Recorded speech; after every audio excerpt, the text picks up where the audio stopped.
Hello नमस्कार साथीहरु, तपाईहरुलाई मेरो च्यानलमा स्वागत छ र म स्वागत गरौँ। आज चाहिँ म तपाईहरुलाई चाहिँ मोबाइलबाटै YouTube च्यानल चाहिँ कसरी खोल्ने भन्ने तरिका चाहिँ सिकाउँछु। हामीले मजाले YouTube च्यानल खोल्न सकिन्छ मोबाइलबाटै। यसको लागि चाहिँ पहिला Gmail एकाउन्ट हुनुपर्छ। मैले पहिलेको भिडियोमै सिकाइसकेको छु Gmail एकाउन्ट कसरी खोल्ने। पहिलेको भिडियो हेर्न सक्नुहुन्छ। अब सुरु गरौँ है त। त्यसको लागि चाहिँ सर्वप्रथम चाहिँ तपाई चाहिँ अब आफ्नो YouTube मा जानुस्। YouTube एप ओपन गर्नुस्।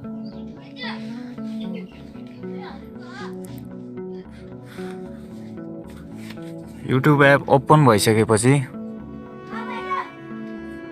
हामीले चाहिँ यता तलपट्टि कर्नरमा रहेको आइकनमा क्लिक गरेर हामीले चाहिँ अब कुन Gmail आइडी बाट चाहिँ हामीले च्यानल बनाउने हो, च्यानल क्रिएट गर्ने हो, त्यो चाहिँ हामीले चुज गर्नुपर्ने हुन्छ।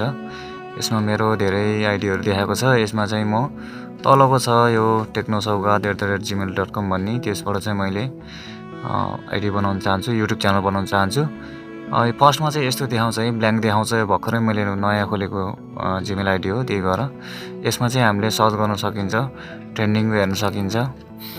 जस्तै म अब ट्रेन्डिङमा क्लिक गर्छु है त। ट्रेन्डिङ हेर्छु। ट्रेन्डिङमा यो नेपालमा चाहिँ हाम्रो यो चाहिँ भाइरल भइरहेछ, ट्रेन्डिङमा गइरहेको छ। अनि फेरि तलपट्टि चाहिँ आइकन देख्न सक्नुहुन्छ कर्नरमा, फेरि त्यसमा क्लिक गर्नु होला। त्यसमा क्लिक गरिसकेपछि यहाँ देख्न सक्नुहुन्छ भ्यू च्यानल भन्ने माथिपट्टि, क्रिएट च्यानलमा जानु होला। क्रिएट च्यानलमा गइसकेपछि यहाँ देख्न सक्नुहुन्छ तपाईहरुले आफ्नो पिक्चर चेन्ज गर्न सक्नुहुन्छ, लोगो अनि नेम चेन्ज गर्न सक्नुहुन्छ र ह्यान्डल चेन्ज गर्न सक्नुहुन्छ है। अनि ह्यान्डल भनेको चाहिँ कस्तो भन्दाखेरि @ अगाडि आउँछ, टाइप हुन्छ। अनि त्यसमा चाहिँ एक्युरेट च्यानलको सर्च हुन्छ। यसमा क्रिएट च्यानल गर्दिनुस्। क्रिएट च्यानल गरिसकेपछि मेरो चाहिँ नयाँ Gmail आइडी भएको भएर यस्तो आएको है। फेरि त्यही कर्नरमा क्लिक गर्नुस् तलपट्टिको। अनि त्यसपछि त्यहाँ अब बल्ल भ्यू च्यानल भन्ने देखिएको छ। त्यसमा भ्यू च्यानलमा जानु होला। भ्यू च्यानलमा गइसकेपछि अनि यो चाहिँ हाम्रो नयाँ च्यानल हो, त्यही भएको भएर यस्तो देखाएको छ। अब चाहिँ हाम्रो च्यानल चाहिँ क्रिएट भइसकेको छ है। अब हामीले चाहिँ यहाँ पेन्सिल आइकनमा गएर चाहिँ एडिट गर्न सकिन्छ।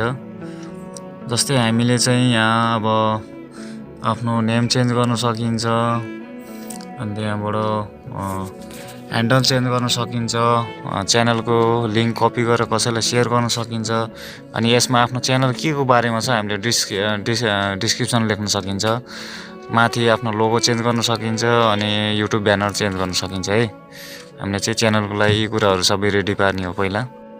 हस्त साथीहरु, मैले तपाईहरुलाई आफ्नो मोबाइलबाट YouTube च्यानल कसरी सजिलैसँग बनाउने भन्ने कुरा चाहिँ सिकाइसकेको छु। फेरि अरु पनि भिडियोहरुमा मैले अब YouTube मा सेटिङहरु कसरी मिलाउने एडभान्स खालको कुराहरु फेरि अर्को भिडियोमा मैले प्रस्तुत गर्ने छु, अर्को भिडियो लिएर आउने छु।